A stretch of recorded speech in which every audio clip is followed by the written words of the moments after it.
Racial Justice and Reconciliation Commission is a still relatively new body of our diocese comprised of clergy and lay leaders whose charge is to be about building up the beloved community in our diocese and in the wider world. I see the work of this commission as absolutely essential to our call as the Diocese of South Carolina to repair the breach wrought by centuries of injustice, paying particular attention to our communities of color. Our commission has divided its work into 3 areas of focus: education, training, and advocacy. This past year, we have made great strides in educating members of our diocese about the pressing need for racial justice in our communities and in our world. And now, our co-chairs of the Racial Justice and Reconciliation Commission will share with you in more detail about this work. Hello, my name is the Reverend Adam Shoemaker, and I am rector here at St. Stephen's Episcopal Church in downtown Charleston. And I'm Gail DeCosta from Grace Church Cathedral in Charleston. And together, Gail and I are so fortunate to serve as co-chairs of our Diocesan Racial Justice and Reconciliation Commission. And an important initiative of our commission this year has been Sacred Ground. And I wonder, Gail, as the one who led that effort of our commission, if you could say how we did Sacred Ground this year. Sure. So Sacred Ground is a program from the National Church, and the whole goal is to foster honest conversations about race and racism. It's a program of 10 sessions, and we did them via Zoom. So that enabled us to have participants from around the diocese. We had 62 people who finished the 10-week program. And we even had, we had 19 churches represented, and one of them was from Alabama. We concluded the program with a wonderful in-person session at Grace with the Eucharist.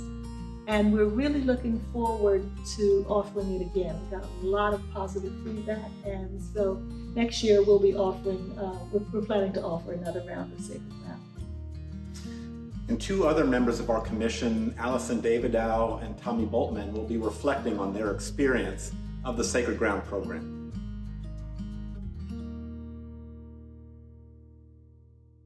I was actually overwhelmed at the beginning. I felt like lying down on the floor and letting the whole history of this tragedy overcome me, because I certainly was overcome.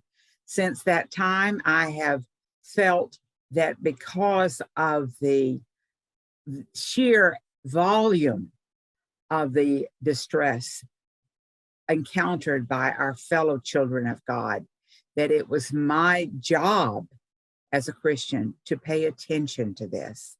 So it has evolved from a huge issue to a very, very individual issue. I hear the distress. I see the distress. I long to respond to that distress, not always successfully. I'm a human, but it certainly affected my life and my attitude toward everyone, including our fellow white persons, men and women who encounter the privilege of being in this society. So it was invaluable to my personal and spiritual development. Needless to say, for me, Sacred Ground was a real eye-opening experience.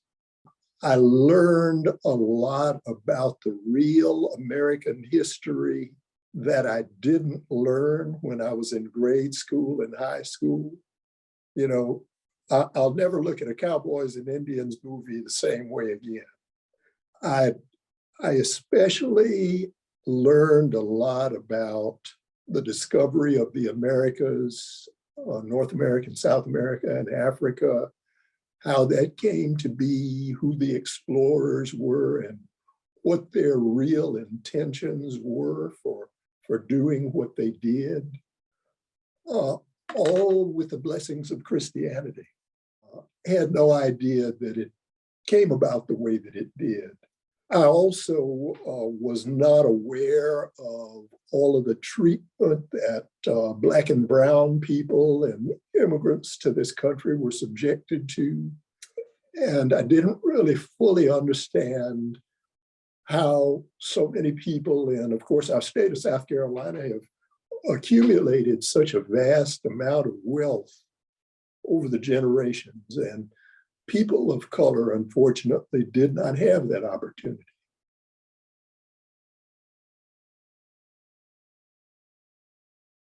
And I think it's important because we were so physically attuned to the history of this, whether we are newbies or been here forever and ever through our relationships with our grandparents and so on.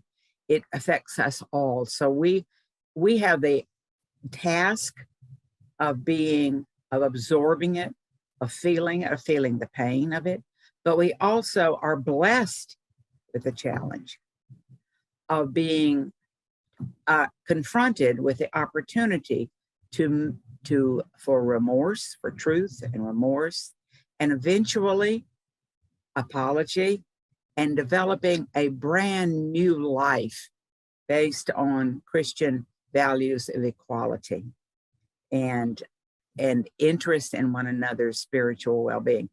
Of course, since I'm a native of South Carolina, South Carolina is the only state I've ever lived in. Probably will be the only state I'll ever live in. It's especially important to me to understand sacred ground as it applies to South Carolina and to the Diocese of South Carolina.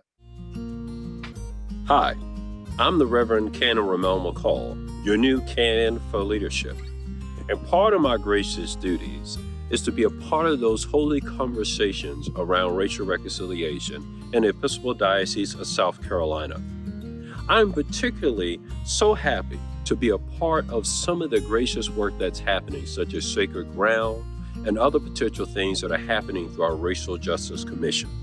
It is my role as your canon to walk alongside with you as you begin to unfold some of those unfortunate histories around racism and all that entails. And it's also my role to help pray with you and help dream with you as to how we can begin to share a way towards reconciliation, how we can do good works towards such things such as racial healing, and how we can begin to be a fully loving community. So it is my great honor to join with you through the gracious initiatives that you're doing, particularly around Sacred Ground and the greater work for the Episcopal Diocese of South Carolina.